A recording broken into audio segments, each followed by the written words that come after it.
Alaycılı Saydat'ındагы инновациялык орто мектеби жарантануу предмети 11 класс мугалим Кудайбергенов Өмүрбек Абылазович. Сабактын темасы чыгыш жана батыш дүйнөсү. Сабактын максаты чыгыш жана батыш дүйнөсү боюнча түшүнүк аласыңар. Экинчи, чыгыш жана батышты айырмалай билесиңер. Үчүнчү, жер шарын айырмалай билүүгө тарбияланасыңар.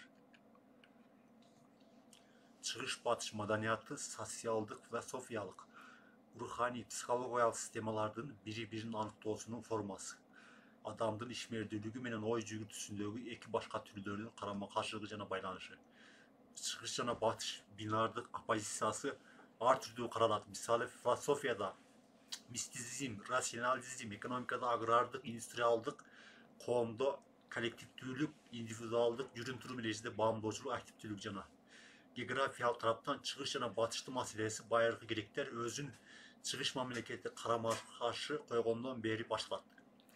Кийин Европалык мамлекеттердин Азиянын жерлерине соода саттык, саясий, согуштук, маданий экспансиясынын жүрүшүндө стереотиптүү, сызыктуу каршылаштар руханиялык практизм, монизмге, дуализмге айкындалат.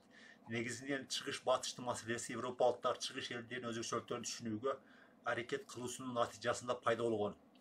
Ал эми евроцентризм, востокцентризмге карата жооп катары жаралган концепция. Философияны алып бул маселени карасак, философия алгачкы чыгыш өлкөлөрүндө пайда болуп, кийин батышка тараган. Орто кылымдарда философиянын борбору кайрадан чыгышка араб мусулман өлкөлөрүнө өтүп, жаңы мезгилде Европа мамлекеттерине өтөт. Санскриттик адабият Шеллинг, Фихте, Гегель сыяктуу философтордун ой жүгүртүүсүнө өтө таасир кылган.